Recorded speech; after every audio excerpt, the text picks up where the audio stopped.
자, 지난 시간까지는 이제 우리 1장을 했어요. 그죠? 1장, 원자 배열 구조, 원자 배열 구조에서 오래 시간을 안 끌려고, 꼭 필요한 내용만 다루는 걸로 해서 지난 시간은 끝났다고 생각합니다. 그래서 왜 했냐면, 그걸 여러분들이 잘 이해해야지 압박 면접이 들어오든지 이랬을 때, 당황하지 않고 옆에 걸 갖고 와서 얘기할 수 있어요. 그러면 즉흥적으로 뭔가 답을 찾아갈 수도 있고, 그래서 반도체, 전기적 특성을 하고 있는데, 실제로는 반도체 전기적인 특성이 뭐라 그랬냐면, 반도체 내에서 전자들의 이동에 의해서 결정된단 말이에요. 전자들의 이동 특성이나 마찬가지인 거예요. 예. 그래서 이 반도체가 뭐다? 원자들의 배열 구조다. 그죠?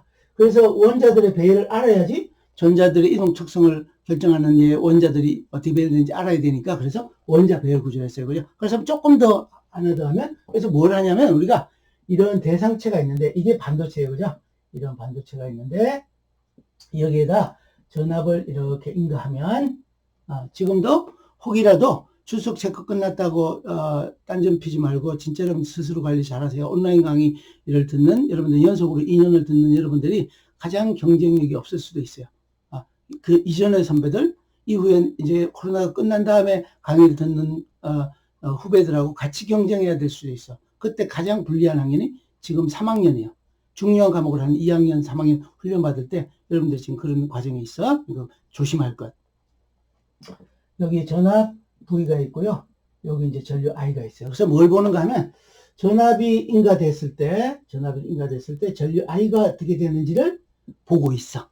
그죠? 근데 이걸 결정하는 게 뭐다? 반도체 내에서 전자들의 이동 특성이다. 그죠? 그래서 초기에 뭐랬냐면, 그래서 이걸 결정하는 요소를 보니까 재료도 있고, 그 다음에 재료가 정해지면, 그죠?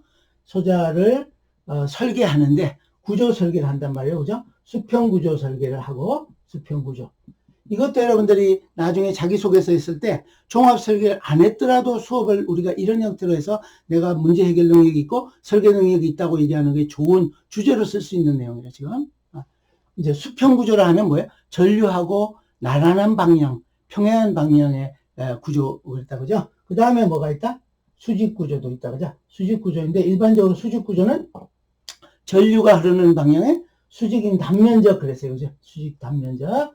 이렇게 쓰는, 지금 이렇게 한 번 더 반복하는 이유는 오늘 2장 바로 들어갈 텐데, 2장에서 이 얘기를 하기 전에 한번 정리 한 번 더 해주는 거예요. 또 보는 시각이 조금 달라져서. 그래서 재료가 정해지고, 수평구조 설계가 끝나고, 수직구조 설계도 끝나면, 그럼 뭘 해야 되냐면, 이제 제조를 해야 되죠. 그죠? 제조 공정. 공정. 해당하는 거. 그럼 제조 공정이 끝나고 나면, 어떻다? 동작 환경이 설정돼서 동작 환경이 결정이 되는데, 가장 대표적인 동작 환경이 뭐라 그랬다?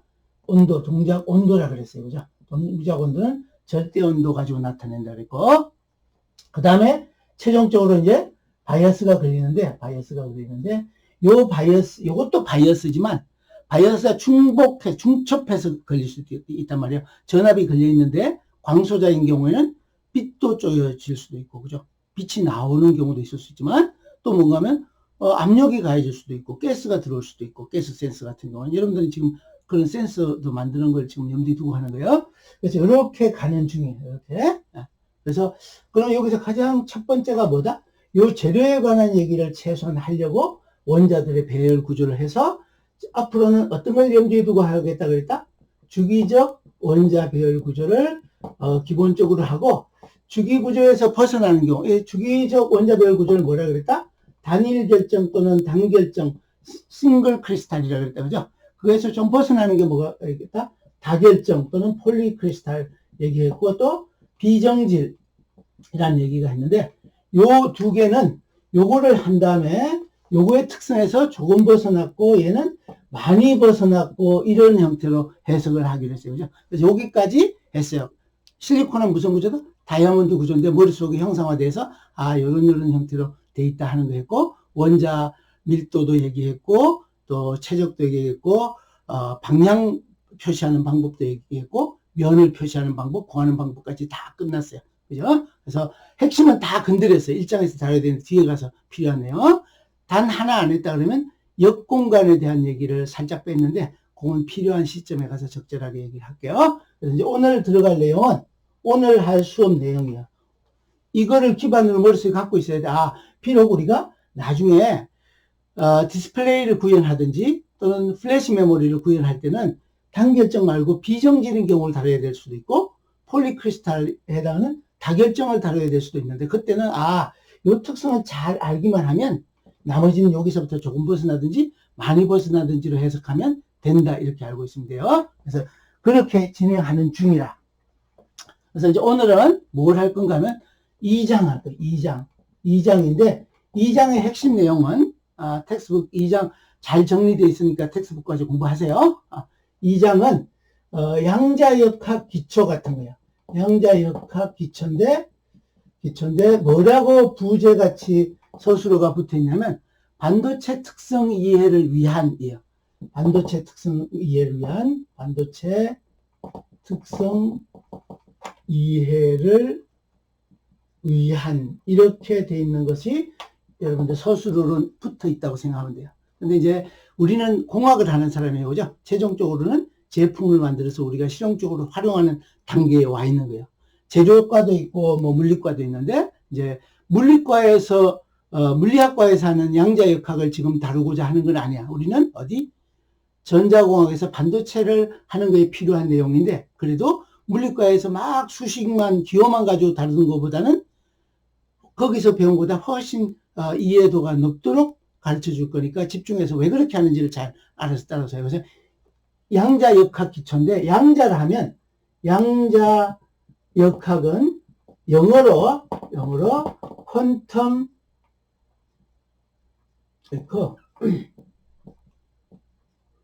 미케닉스 이렇게 돼 있어요. 미케닉스 양자역학이라는 얘기는 양자역학. 근데 이거랑 대응되는 게 뭔가 하면요. 고전역학이야. 고전역학. 뉴턴의 법칙에 기반한 고전역학. 이것은 클래시컬 미케닉스예요. 그런데 이 양자역학도 고전역학에서 얘기하는 것은 당연히 만족하는 걸 나타내는 거예요. 그러면 여기서 얘기하는 양자에 대한 얘기를 조금만 해놓고 가는 게 나으니까 양자라 하면 양자는 퀀텀이 되든지 또는 복수로 하면 퀀타예요. 퀀타인데 양자는 이게 우리 이제 영어로 하면요. 전자는 영어로 뭐예요? 전자는 일렉트론이에요. 그죠? 일렉트론이요.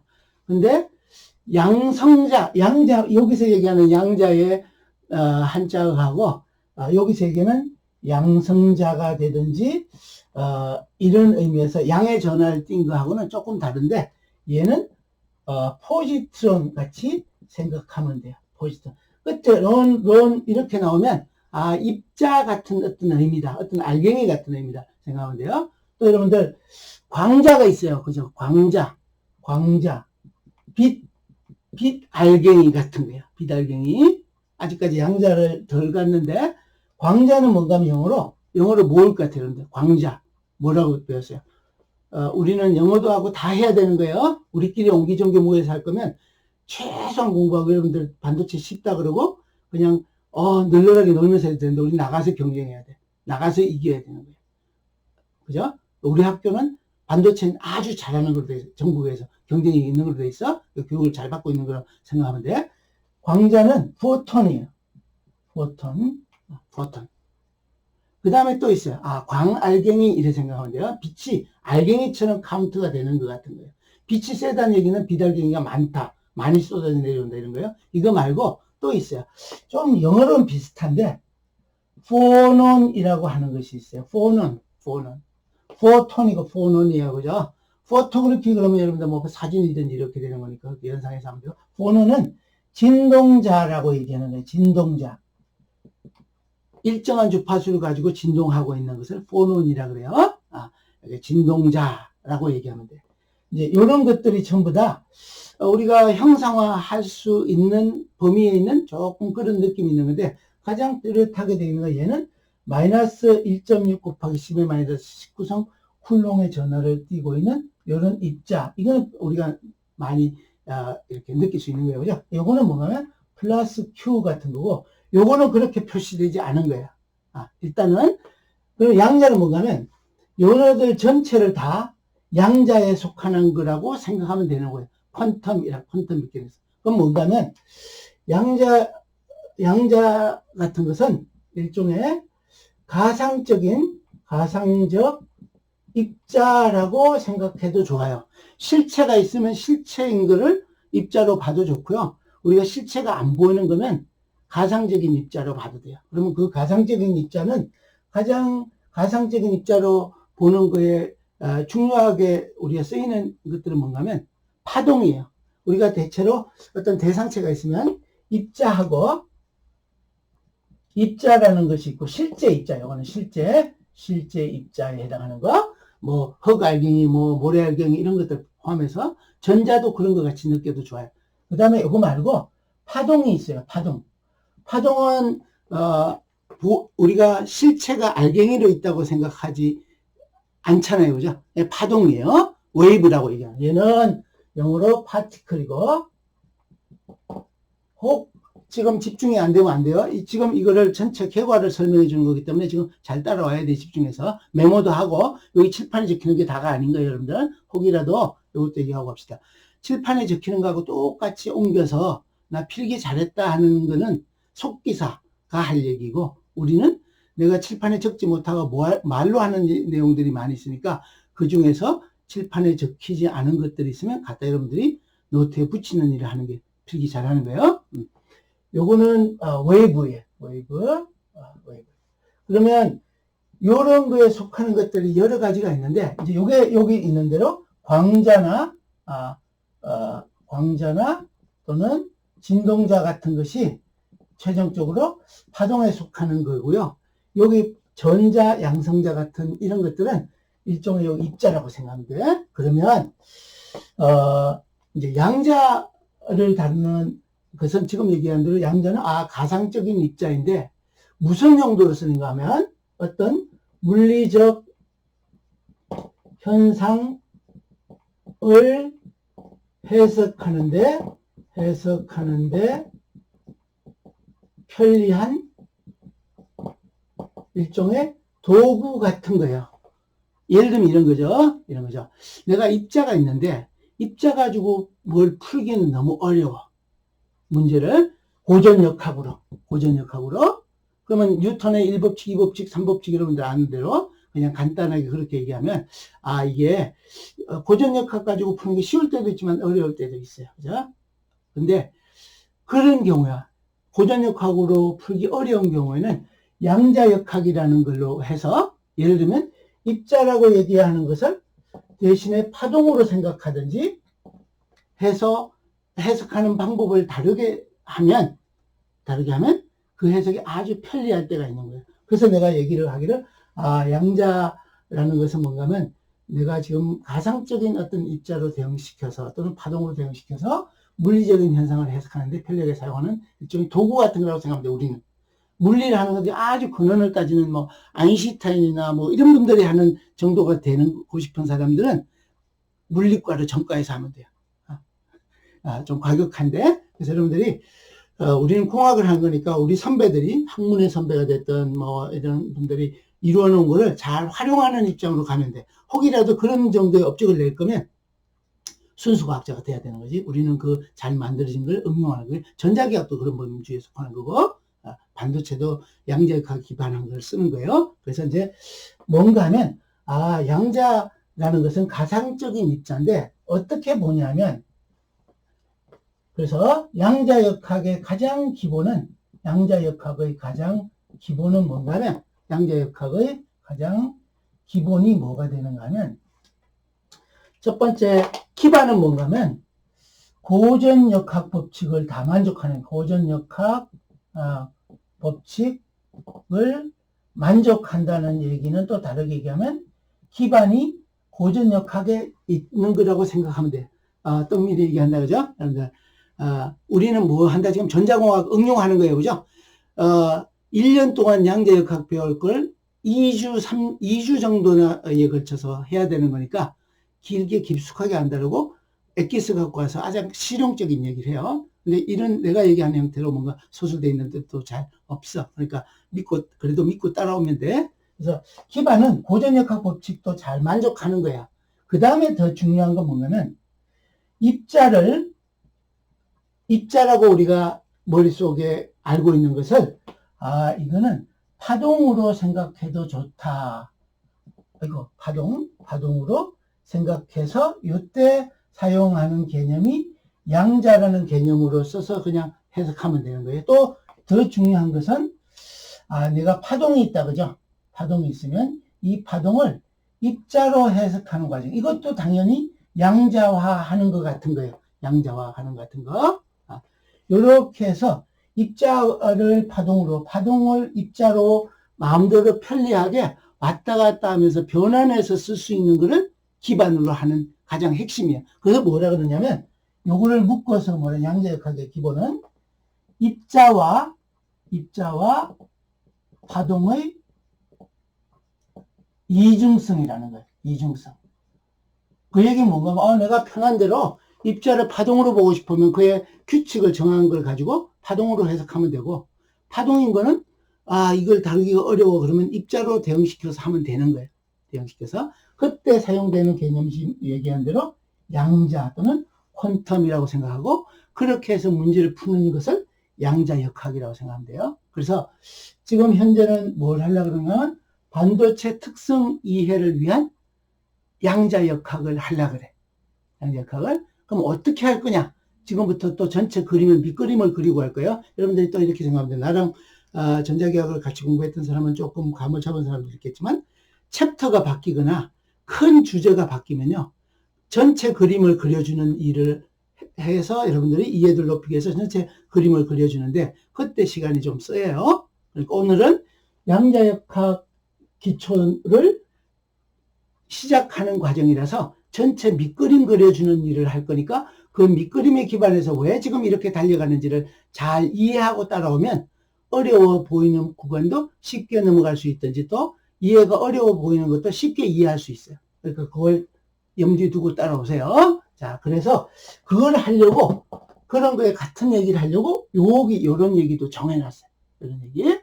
그러니까 양자역학을 어렵게 생각하면 하나도 안 돼요. 그럼 여기다 여러분들이 두려움을 없애주는, 자, 아픕니다 하는 얘기를 지금 아스트라제네카가 지금 여러 가지로 얘기도 많긴 하지만, 바늘로 찌를 때 아픕니다. 또 우리 아스트라제네카 접종하고 나면은 열도 나고 이렇습니다 하는 거를 미리 잘 알고 대비하고 있으면 좀 쉬워, 그죠? 아무것도 모르겠는데 갑자기 열이 나든지 아니면 뭐 오한이 오든지 이러면은 불안하잖아, 그죠? 그래서 그런 걸 하기 위해서 조금 먼저 양자역학 하는 동안에 새로 나오는 용어들을 좀 여기다가 나열해 놓고 갈게요.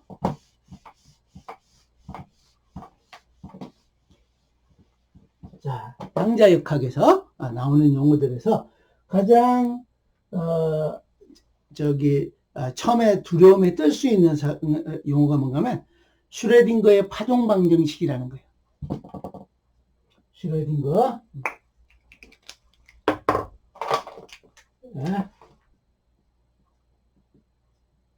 슈레딩거의 웨이브 이퀘이션 또는 슈레딩거의 파동 방정식이라는 거예요.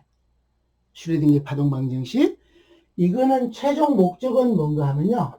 최종 목적은 지금 뭔가 하면 아주 최종 목적은 뭔가 하면 전압을 인가하면요.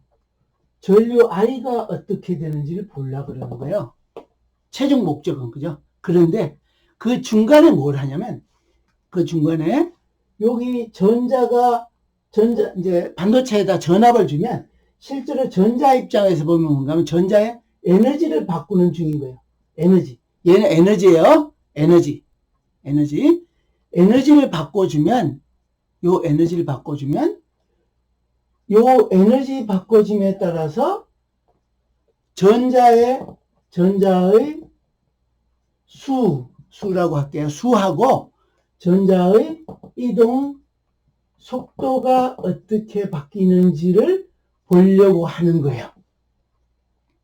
다시 뭐라고요? 전압을인가 하면 전류가 어떻게 바뀌는지를 보는 것은 이제 양자역학으로 들어가는 입장에서 보면 전압 가지고 전자한테 에너지를 주는 거예요.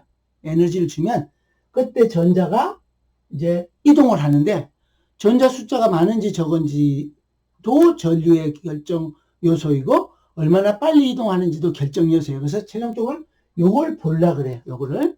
그런데 요거를 지배하고 있는 게 뭔가 하면 전자가 어디서 이동하는 거예요? 나하고 지금 내가 질문을 던지면 질문에 대한 답을 스스로 만들어가면서 해야지 집중도도 높아지고 이해도도 높아지고 여러분들께 돼요. 이 전자가 어디서 이동해요? 반도체 내에서 이동하잖아요. 그죠?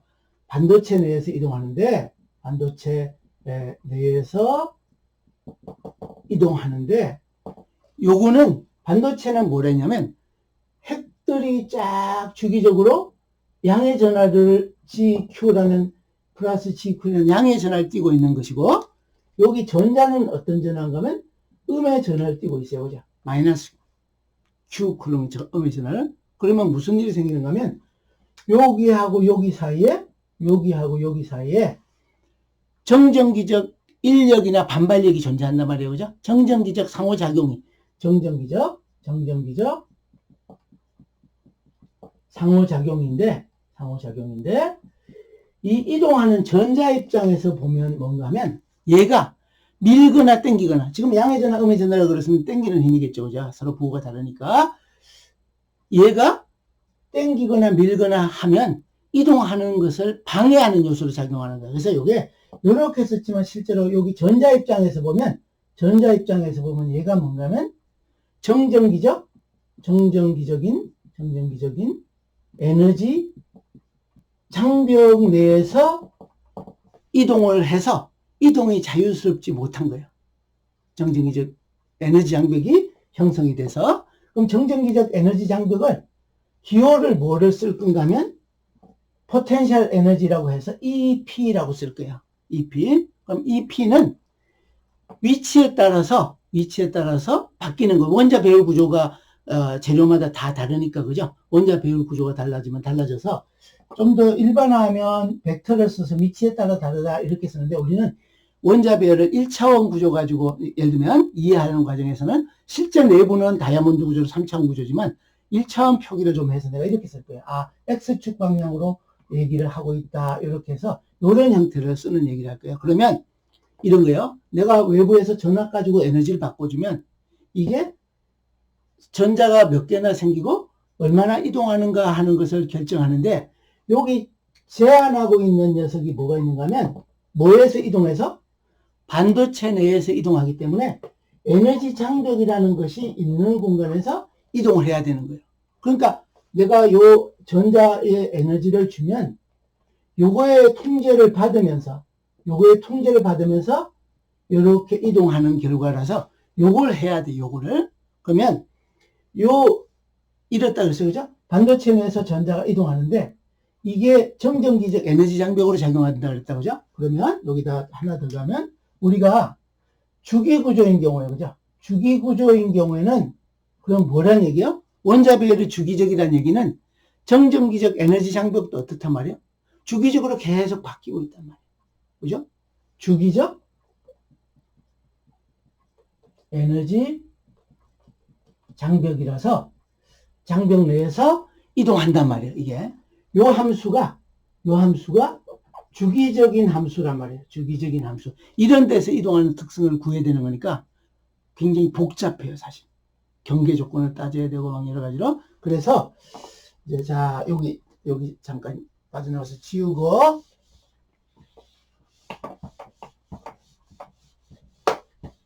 그러면 이제 이 상태에서 뭐 해야 되는가 하면 요 이동 특성을 해야 되잖아요. 그죠? 그러니까 이런 거예요. 다시 요걸 조금 더 변형하면 이제 요 그림이 이렇게 틀이 하나 있어요. 그러니까 요 밑에 것만 가져오면 조금 이제 문제를 조금 간략하게 하면 이런 거예요. 전압을 인가하면 에너지가 바뀌는데 에너지 바뀌는 거에 따라서 전자의 수 n의 일렉트론의 수하고 그 다음에 V의 일렉트론이 어떻게 되는지를 볼라 그래요. 그러면 얘가 에너지의 함수란 말이에요. 에너지의 함수. 에너지에 따라서 바뀌는 값이에요. 요거를 보면은 뭐가 되는가 하면 I가 나오는 거예요. I가. 그런데 아까도 얘기했듯이 여기를 지배하는 것이 이 P의 X라는 주기함수를 다루는 것은 주기함수인 경우를 다루는 건 굉장히 복잡해서 그 전 단계도 해야 돼. 그러면 요걸 해석하는데 어떻게 쓰는가 하면 고전역학을 사용해서 푸는 일은 굉장히 어려워요. 예를 들면 여러분들 뭘 어떻게 하지? 이렇게 써야 되나? 이렇게 쓰는 거예요. 힘들어, 어려워. 그래서 뭘 쓰는가 하면 잠시 얘를 멈춰놓고 양자역학을 쓰는 거예요. 양자역학을 쓰는 거예요. 그럼 양자역학에 사용되는 식이 뭔가 하면 슈레딩거의 웨이브 이퀘이션이라는 거예요. 이제 그래도 어렵잖아요, 그죠? 아이고 이거 그 얘기 똑같은 얘기 하려고 한 거 아니에요. 똑같은 얘기가 아니고 여러분들 설득하는 과정을 이만큼 길게 거쳤어요. 그러면 이 슈레딩거 파동방정식은 사실은 뭔가 하면요, 여기 있는 고전역학에서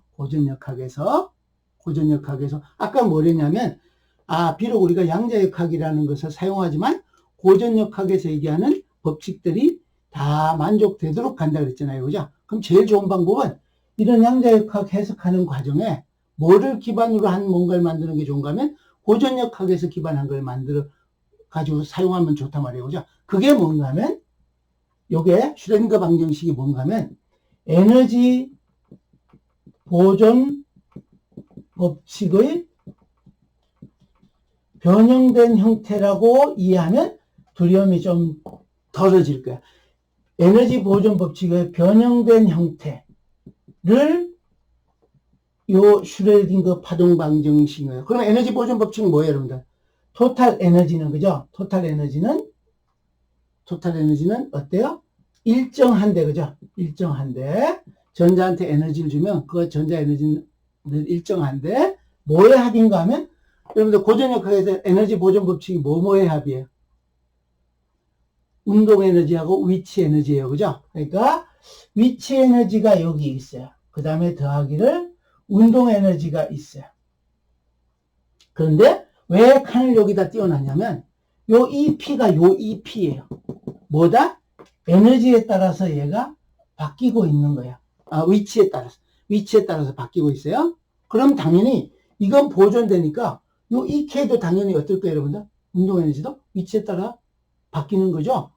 증가하면 합은 일정해야 되니까 EK는 감소해야 되잖아요. 얘도 같이 감소하는 이런 함수예요. 이런 함수. 그런데 요거를 바꾸는 건 뭐라고요? 요거를 바꾸는 건 뭐를 바꿔서 에너지를 바꾼다고요? 전압을 바꿔서. 그죠? 전압을 바꿔서 외부에서 전압을 인가해서. 그런데 요 값은 굉장히 중요한 게 뭔가 하면 전자가 반도체 내에서 이동하는 거니까 에너지 요게 EP가 뭐라고요? 요걸 쓸게요. 이제 원래 위치 에너지인데 요거에 뭔가 하면 정전기적 에너지 장벽인데 영어로 쓰면 포텐셜 에너지예요. 포텐셜 에너지. 여러분들 아는 대로 고전역학에서 위치 에너지를 포텐셜 에너지라고 그랬잖아요. 그죠? 높낮이에 따라 달라지는 거. 그게 지금 현재 우리가 전자를 다룰 때는 정전기적 위치 에너지야.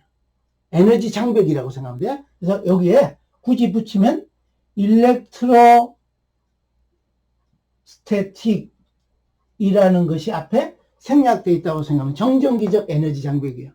이게. 그런데 또 중요한 건 맨 중요하다 그러죠. 지금 여러분들 처음 접하는 상황이니까 중요한데 혼동하지 말라고 꼼꼼하게 연결고리를 다 지금 체크해주고 있어요. 그러면 요거는 뭐가 결정한다 그랬어요? 아까 원자 배열 구조가 결정한다 그랬어요. 요거는 원자 배열 구조. 원자 배열 구조에 의해 결정돼요. 결정. 그러면 우리가 반도체가 하나 정해지고 나면 이 값은 바뀌는 값인가 안 바뀌는 값인가? 지금 내가 반도체에서 어떤 전자 소자의 전기적인 특성을 보려고 그러면 재료가 다 결정났어. 재료가 설계하는 입장에서 재료도 바꾸는 것도 필요하겠지만, 그러면 이 값은요, 이미 결정됐다 그랬으니까 이건 뭔가 EPX는 고정된 값이에요. 이미 주어지든지 기분이 되든지 또는 알려져 있든지 또는 때로는 살짝 숨겨놓기도 해요. 숨겨놓으면 찾아와서 써야 돼요. 뭐다? 히든이에요. 히든. 숨겨있는 거예요. 숨겨있는 거. 그러면 이제 요 EK는 여러분들 뭐예요? EK는 운동 에너지인데요. 운동 에너지인데 요것도 또 혼동을 덜하게 하기 위해서 뭐의 운동 에너지인가 하면 전자의 운동 에너지를 얘기하는 거예요. 영어로 운동 에너지가 뭐예요? 왜 K를 썼어요? 내가 가르치는 데가 김씨라서 K 쓴 거 아니에요. 키네틱 에너지예요. 키네틱 에너지예요. 운동 에너지, 전자의 운동 에너지예요. 그죠? 그러니까 이런 거예요. 여기다가 보니까 이제 전자의 수가 있고 이동 속도, 내가 에너지가 주어지면 전자의 수, 이동 속도가 어떻게 되는지 또 여기 표시한 대로 하면 전자의 농도하고 전자 이동 속도가 어떻게 되는데, 여기다 조금 하나씩 더 보태면 전자의 농도는요, 가로 세로 높이 1cm 되는 공간에 몇 개나 있는가 하는 것 같이 나타내는 거예요. 뭐라고요?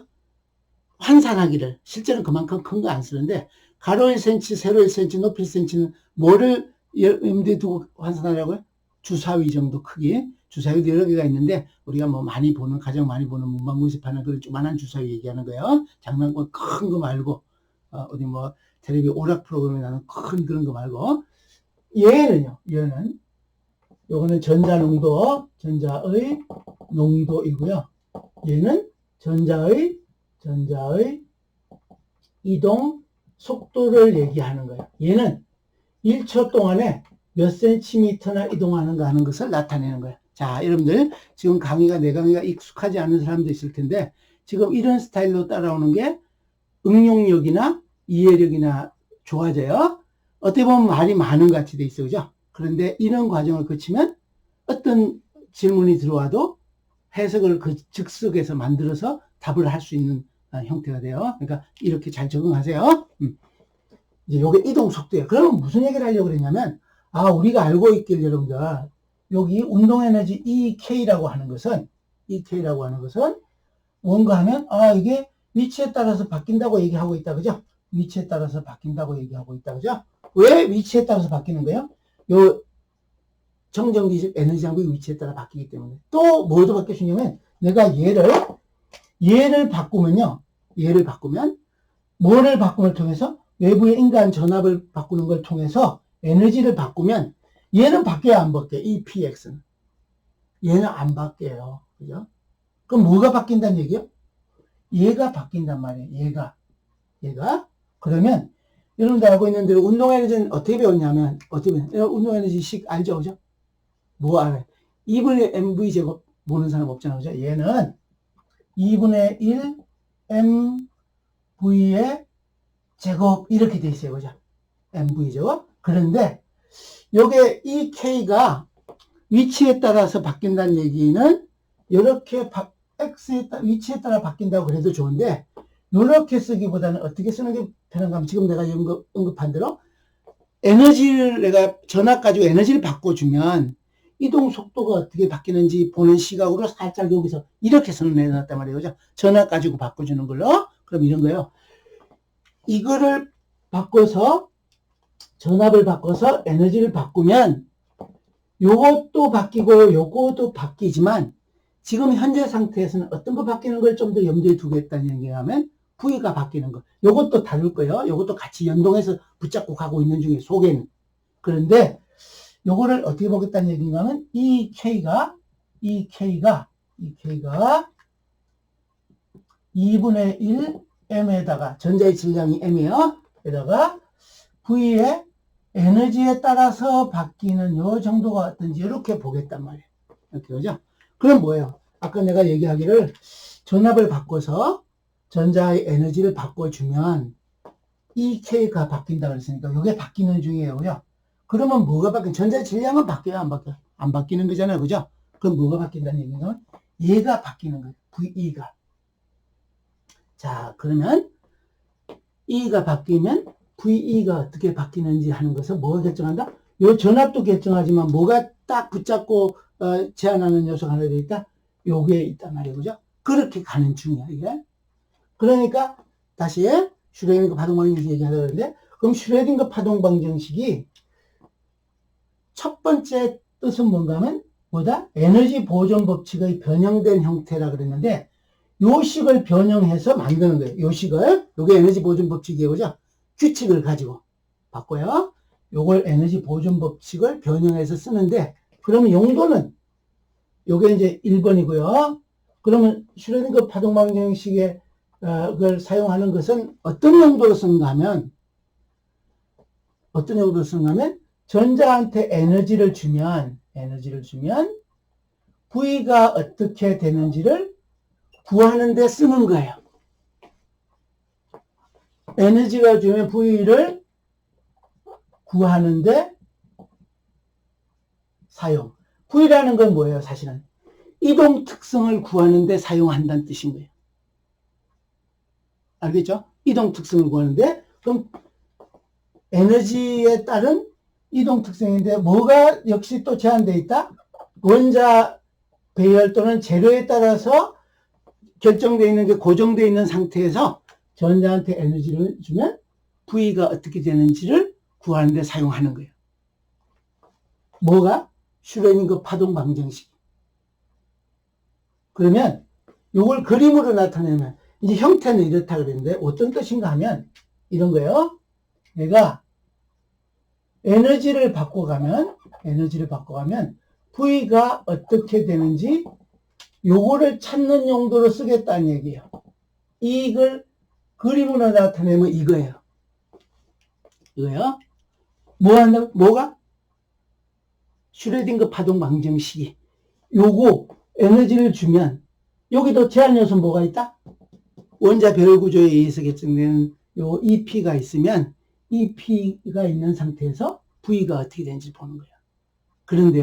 그런데 이제 앞으로 요 그림을 요렇게도 나타내지만 축을 바꿔서 Y축은 주로 에너지축으로 쓸 거예요. 에너지축으로. 그럼 이런 거죠, 여러분들. 이 그림에서 어떤 게 가변하는 변수고 어떤 게 종속, 그거에 따라 바뀌는 거예요. 에너지를 가변해 가면서 요 종속 변수인 V가 어떻게 되는지를 보는 거예요. 요렇게 그려놓으면 혼동 안 해요. 근데 우리가 주로 어떤 그림을 많이 그릴 건가 하면, 이제 이것도 아예 그렇게 해서 한번 해봅시다. 어떤 그림을 그릴 건가 하면, 에너지축을 Y축으로 쓸 거예요. 에너지축을. 그리고 X축을 뭘 쓸 건가 하면, V 이렇게 쓸 거예요. 이렇게. 그러면 실제로는 여러분들 조심해야 될 게 뭔가 하면, 내가 이렇게 그렸지만 뭐를 가변하고 있다? 얘를 가변하고 있고, 요게 지금 그거에 따라서 이렇게 바뀌는 거가 염두에 두고 있는 거예요. 요게 가변인 거예요. 가변. 그런데요, 또 하나 더 혼동스럽기는, 요렇게 표시해 놓으면 여러분들 어떤 게 독립변수고 어떤 게 지금 내가 가변하는 거고 그거에 따라서 바뀌는 건지가 구별이 되잖아요. 그죠? 요 그림대로 하면 어떤 거 가변인 게 에너지 가변이고, 여기 있는 V가 거기에 따라서 바뀌는 거예요. 그죠? 그런데 이제 좀 더 지나면 아무 얘기 안 하고 어떻게 그릴 건가 하면 이렇게 그리는 거예요. 그러니까 이제 단계별로 할게요. 여러분들 혼동하기 쉬운 걸 먼저 선언해 주고 혼동하지 말라고 짚어주는 거예요. 그럼 이래요. E에다가 여기에 V. 이렇게만 해도 친절한 거예요. 혼동하기 좀 쉬워요. 여러분들, 요게 E가 여기 빠졌네? 이 정도 생각하면 돼요. 그죠? 그런데요, 이제 마지막에는 최종적으로는 어떻게 쓸 건가 하면 이렇게 할 거예요. 이렇게 E에다 이렇게 V를 쓰는데 어떻게 쓰냐면 마치 V 이렇게 쓰는 같은 의미를 쓸 거예요.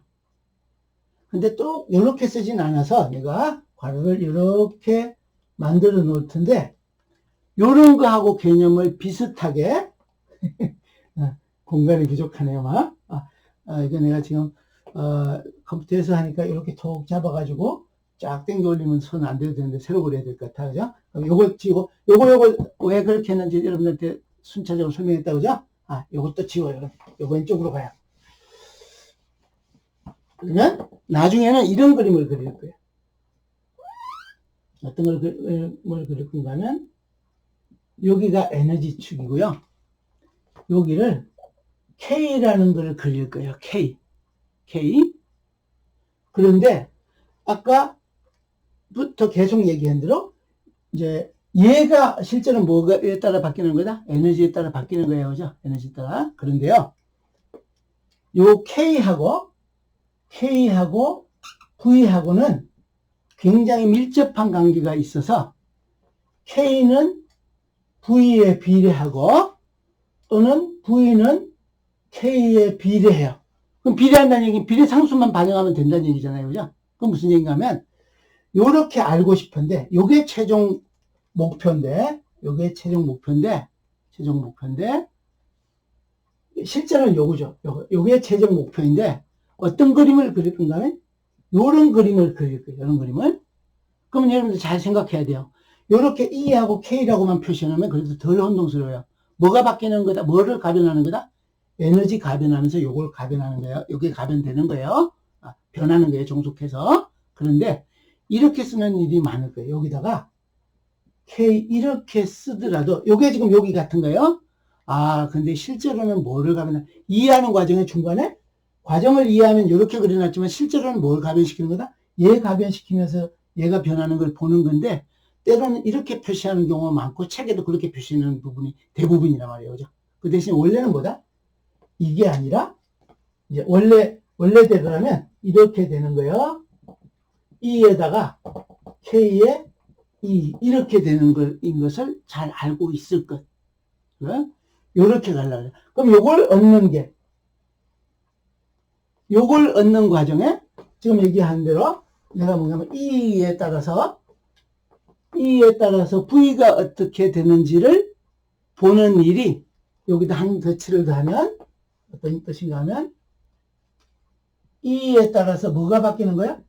K가 어떻게 바뀌는지를 보려고 그러는 거야. 그 대신에 요거하고 요거하는 거는 어떻다? 서로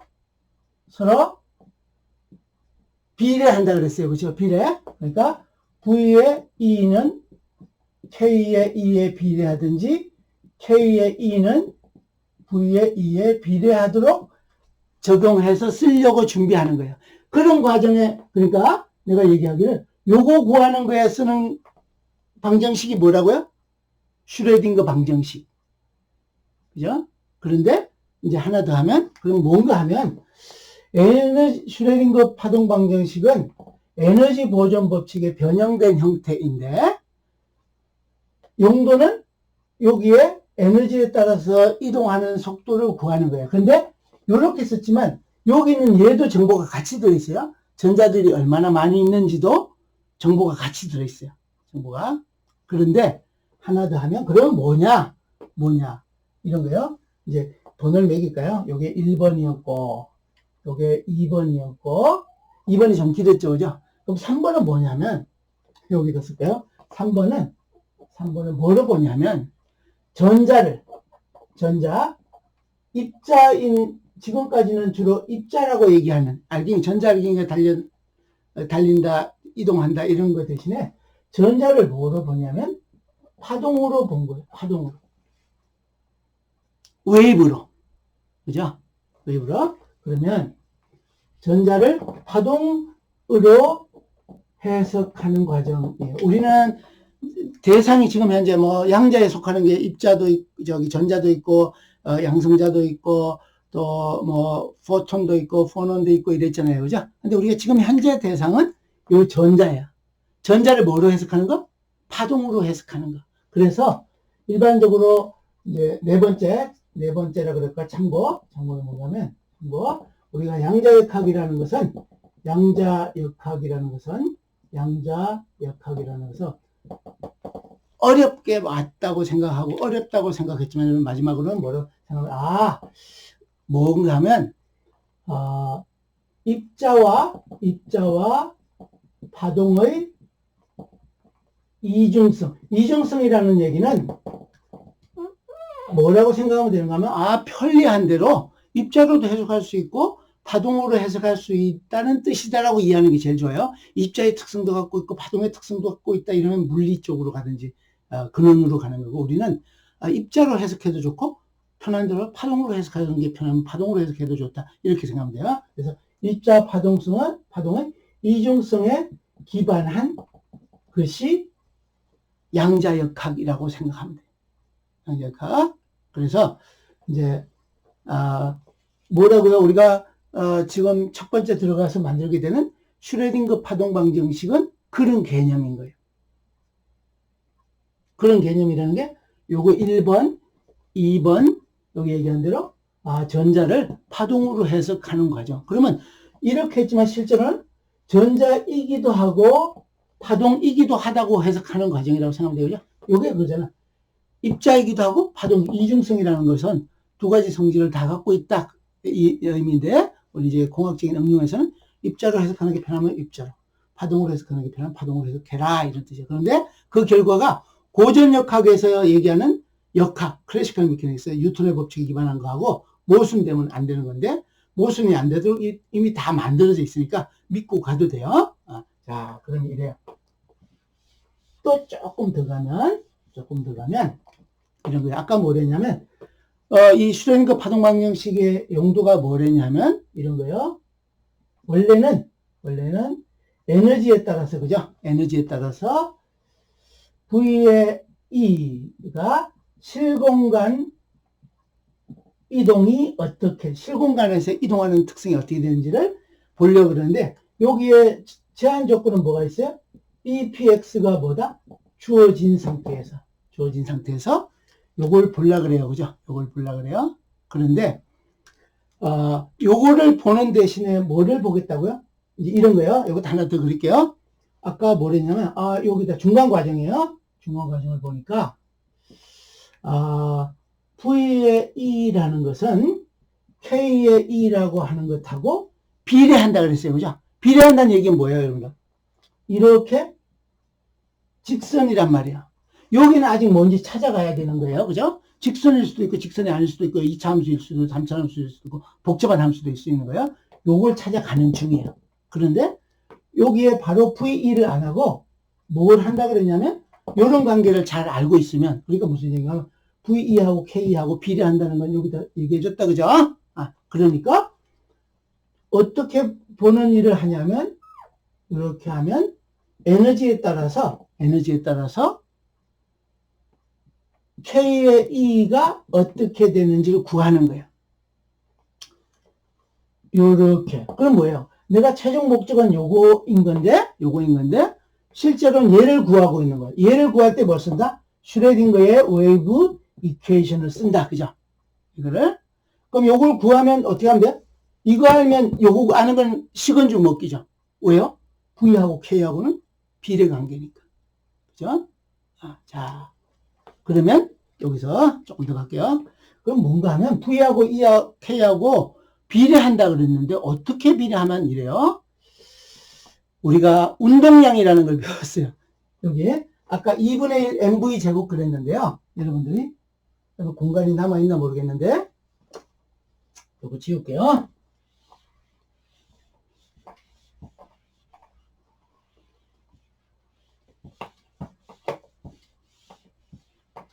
여러분들이 운동량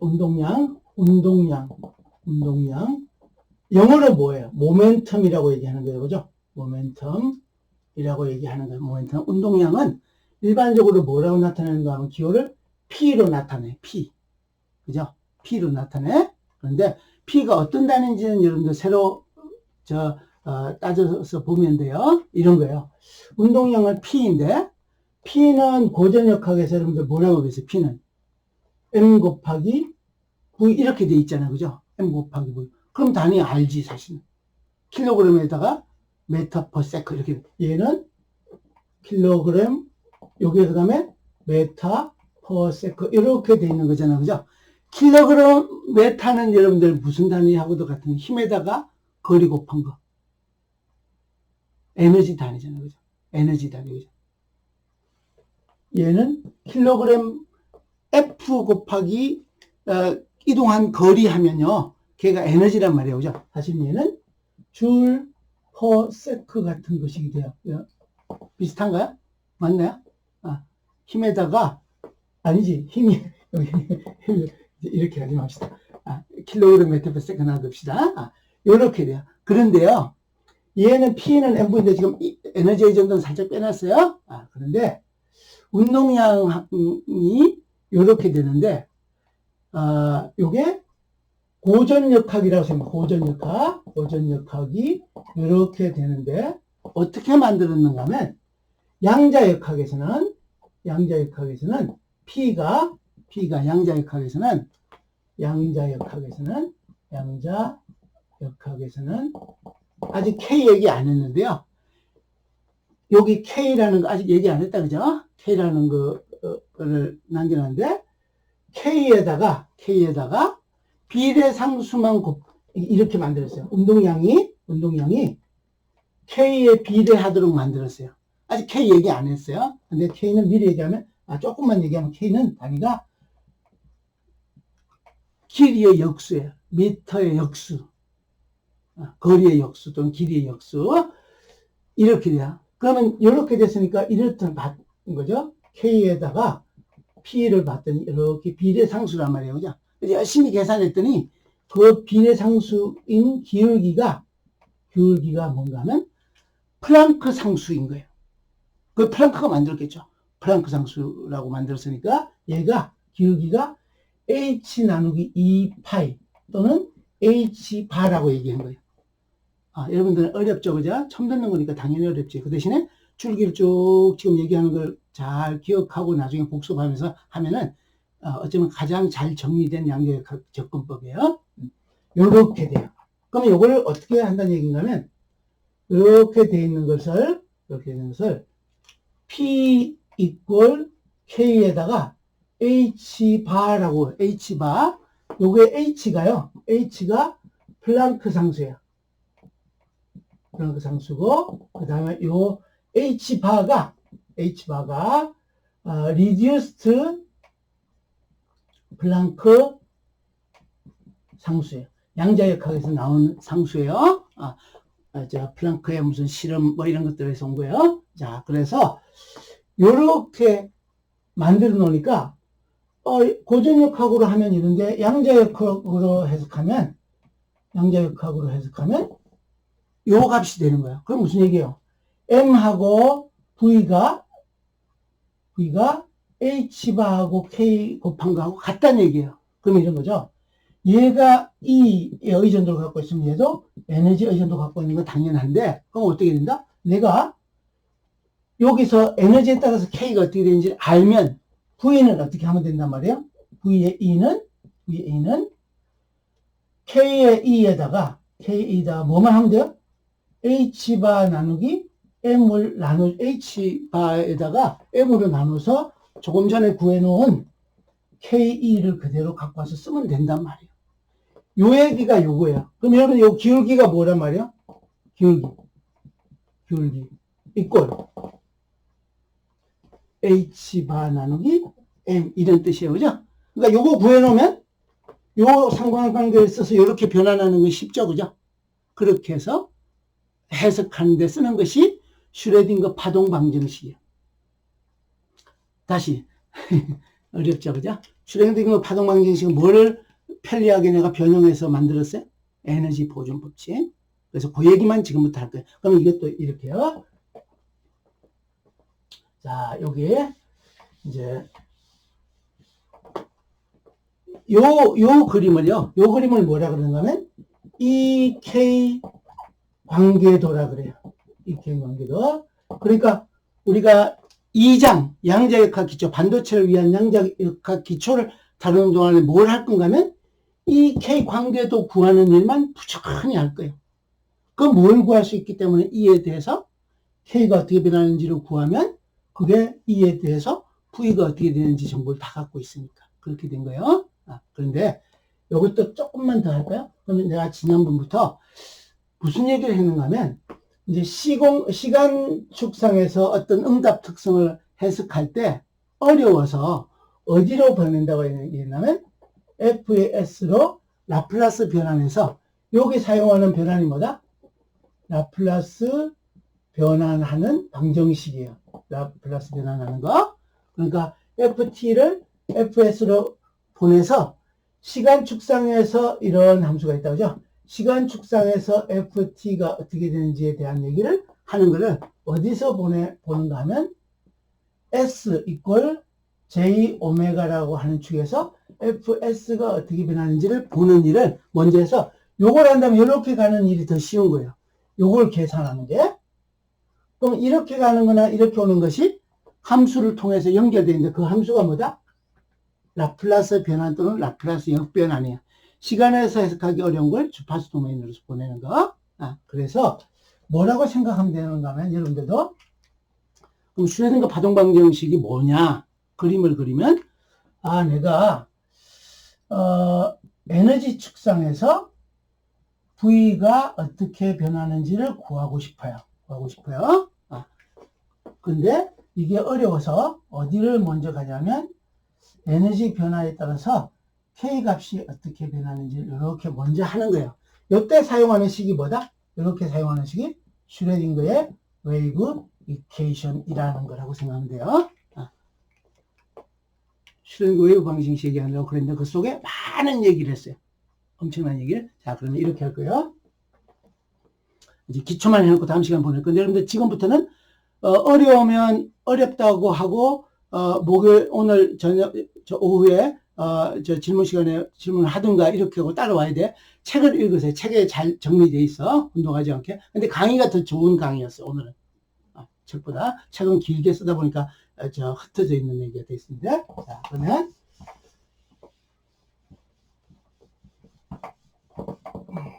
에너지 보존 법칙, 에너지 보존 법칙을 이제 슈레딩거의 웨이브 이퀘이션으로 변환하는 과정을 하기 위해서 몇 가지 쓸게요. 그 대신 미리 뭘 얘기하는가 하면 이 P의 X는 변한다 안 변한다? 이미 주어져 있으면 얘는 고정되어 있는 상태요. 그래서 또 의미를 알아야 되는 거예요.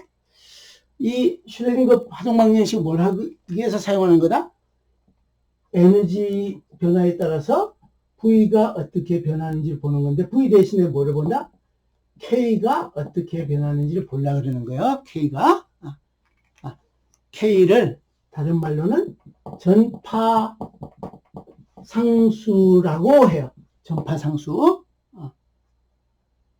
전파 특성을 나타내는 정보를 모두 갖고 있는 상수라는 거예요. 얘만 알면 모든 게 해결되는 거예요. V가 어떻게 되는지 다 아까 얘기한 대로. 그래서 이렇게 갈라 그래요. 그러면 에너지 보존 법칙이 있으면 토탈 에너지 E는 거죠. E는 뭐다? EP 이걸 이렇게 할게요. 불변인 건 내가 빨갛게 써줄게요. 구별하기 위해서 EP의 X 이제 3차원 가도 좋은데 그냥 1차원으로 갈게요. EPX 더하기 EK의 X 이렇게 돼 있는 거예요. 근데 단위를 이제 에너지니까 줄이죠, 그죠? 에너지 줄인데 다음 시간에 줄하고 줄 단위보다 반도체를 하는 동안에는 줄 단위는 너무 큰 단위라서 일렉트론 볼트라는 단위를 쓸 거예요. 줄 대신에 뭘 쓸 건가 하면 일렉트론 볼트라는 단위를 쓰는데 이건 나중에 여러분들한테 다시 설명해 줄게요. 그럼 이런 거예요. 그러면 얘는 에너지 보존 법칙이니까 이걸 내가 가변한다 그러면 뭐 가지고 가변하는 거야? 외부의 바이어스 가지고 가변하는 거예요. 요걸 갈라 그래. 그런데 이 P는 주어진다 그랬고, 그죠? 요거는 기본이라 그랬고, 요 EK는요, EK는 2분의 1 MV의 제곱이기도 하지만 또 다르게 쓰면요. 아까 우리 아이고, 여기 운동량을 가지고 표시하면 m을 한 번 더 곱하면 분자에 나눠주면 2m분의 p의 제곱 이렇게 써도 돼요. 그죠? 운동량으로 나타내면. 왜 운동량으로 써야 되냐면 운동량에 어떤 정보가 있냐면 m 곱하기 v라는 것하고 h바 곱하기 k라는 거하고를 연결해주는 요식이 p니까 p 가지고 다루는 게 쉽단 말이야. 그죠? 요거는 고전역학 입장에서 운동량이고 요거는 양자역학 입장에서 운동량이고 그죠? h바가 어떤 값인지도 다음에 조금 더 진행돼서 오늘 개괄 전체 개괄 다루는 것 같은 거니까 그럼 이래요. 양자역학을 할 때 라플라스 변환이 어떻게 했냐면 라플라스 변환이 어떤 함수에다가 e의 마이너스 st를 곱해서 시간에 대해서 전체 제로에서부터 무한대까지 다 적분하는 이런 함수를 의도적으로 만드는 거하고 똑같이 왜 그렇게 만드느냐면 라플라스라는 분이 밤낮 없이 밥도 안 먹고 열심히 노력해서 별의별 수를 써서 해봤더니 요게 진짜 이쁜 함수고 멋있게 잘 변환되고 왼쪽에서 오른쪽으로 가든 오른쪽에서 왼쪽으로 올 때도 잘 쓸 수 있는 함수라서 요걸 만들었단 말이야. 그죠? 그래서 이걸 만들었어요. 정의예요, 정의. 이거는 정의. 정의는 공정정의 얘기하는 게 아니고 데피니션이에요. 정의를 왜 그렇게 했냐 그러면 답은 뭐라고 하냐. 그렇게 한 초기에 발의자가 또는 제안자가 그 방법이 가장 그 정의에 좋아서 그렇게 썼기 때문에 우리 그거 따라간다 이렇게 하면 돼요. 왜 그렇게 정의했냐. 그래 그게 편리한 도구라서. 자, 지금부터 정의. 뭘 정의하냐면 양자역학을 위한 정의인데 뭐를 정의하는 건가 하면 일종의 연산자 형태로 정의하는 거야. 연산자. 요게 에너지 보존 법칙이에요. 그죠? 요게 에너지 보존 법칙인데 뭐라고 여러분들한테 얘기했냐면 에너지 보존 법칙을 뭐로 바꿔서 슈레딩거 파동 방정식을 만들어 가는 과정이죠. 뭐에 기반해서? 요 에너지 보존 법칙에 기반해서. 그래서 요 양자역학을 위한 정의가 어떻게 생겼냐면 이런 거예요. 이래요. 여기에 보니까 에너지가 있고 위치에 따라서 이렇게 있는 거니까 한 번 더 쓰면 이래요. 저 밑으로 내릴게요. 에너지 E는 E P의 X 더하기 2m분의 P의 제곱 이렇게 할게요. P의 제곱. 요식 변형해서 내린 게 요거예요. 그죠? 그러면 지금부터 조금씩 변형해서 가는데 M을 이렇게 에스트리스크 또는 스타를 붙일게요. 요걸 뭐라고 하냐면 유효 질량이라고 이름을 붙일게요. 왜 유효 질량으로 하냐 하면 이래요. 어떤 함수가 있는데 원래 질량을 쓰는 것보다 물리적으로 좀 공학적으로 현상을 해석할 때 그 질량만 조금 바뀌었다고 얘기하면 해석하는 게 아주 편해지는 경우가 생겨요. 예를 들면 이래요. 원래대로라면 여러분들 운동에너지 EK가 여기에다가 V하고의 상관관계가 이렇게 2차 함수가 돼야 되잖아요. 그죠? 요거는 2분의 1 MV의 제곱이에요. 그런데 내가 계산했더니 2차 함수는 2차 함수인데 요 함수가 얘보다 조금 펑퍼짐하게 생겼어요. 그런데 반드시 요거 여러분 칼라 보이죠? 얘도 역시 V의 제곱은 비례하는데 요 n만 넣어가지고는 도저히 해결이 안 되는 경우들이 생겨요. 그럼 어떻게 하면 되냐면 2차 함수인 효과는 그대로 사용하고 에너지 보존 법칙 형태로 활용하되 뭐만 바꿔주면 되는 거는 요 n만 바뀌었다고 하면 되는 거예요. 그래서 얘를 2분의 1 m 스타의 v의 제곱 이렇게 하면 요 함수 제곱의 형태로 움직이는 거 의존하는 건 그대로 활용하되 이렇게 바꿔서 쓸 수 있어서 굉장히 편리한 도구가 돼요. 그래서 그거를 유효 질량이라 그래요. 유효라는 이름을 붙이면 세상이 편해져요. 뭔가면 이거는 실제로는 다른데 요거를 편의적으로 해석했을 때 편의적인 질량이라고 생각해도 좋아요. 영어로는 effective mass예요. effective mass. 그러면 요거를 이제 에너지 보존 법칙인데 얘를 뭐로 보는가 하면 연산자로 보는 거예요. 연산자. 연산자는 뭐예요? 라플라스 변환 같은 걸로 변하는 함수로 만드는 거예요. 얘를 뭐라냐면 에너지 오퍼레이터라고 얘기해도 좋아요. 연산자. 이 전체가 연산자예요. 근데 EPX는 뭐다? 불변이라서 손을 안 대는데 이렇게요. 자, E를 어떻게 바꾸냐면 이제 변형하는 거예요. 여기서 우리가 라플라스 변환에서 이런 형태를 바꾼다 하는 거하고 똑같은 일을 여기서 정의를 하는 거예요. 여기 보이는 에너지는 어떤 형태의 연산자로 바꾸는가 하면 얘는 마이너스 J분의 H바의 라운드 T분의 라운드 이렇게 바꾸는 거예요. 요거를 에너지 연산자라 그래요. 요거는 에너지 연산자예요. 오퍼레이터예요. 그 연산자 여러분들 더하기라는 기호는요.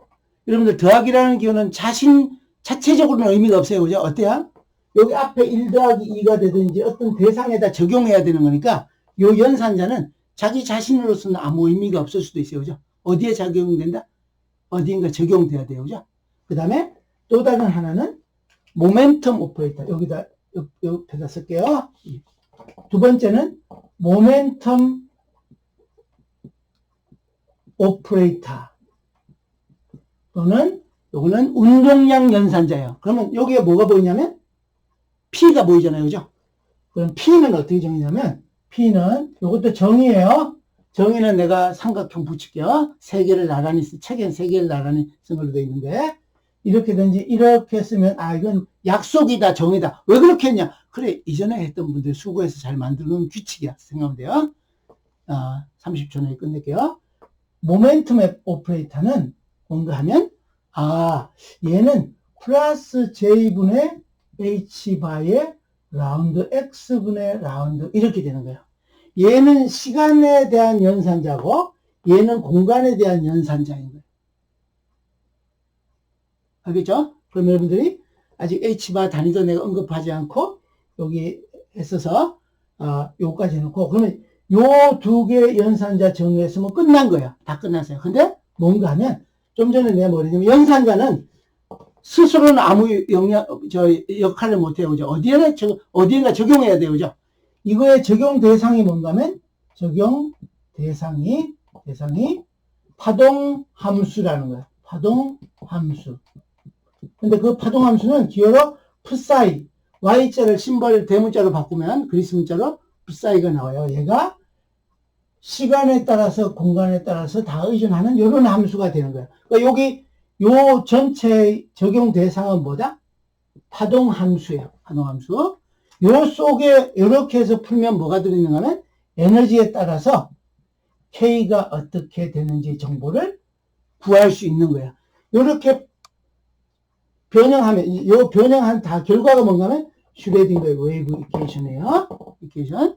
그러니까 실제로는 여기까지 다 적용 대상까지 반영한 게 슈레딩거의 파동 방정식이에요. 슈레딩거 파동 방정식. 오늘 여기까지 하고 조금 시간이 오버됐지만 오늘 여기까지 하고 다음 시간에 뭐 할 건가 하면 이제 슈레딩거 파동 방정식 만들어가는 거예요. 근데 오늘 여러분들한테 혼동스럽지 않게 핵심을 잘 플로우를 맞춰서 한다고 해줬으니까 믿고 지금 한 얘기를 잘 정리를 하세요. 오늘 여기까지.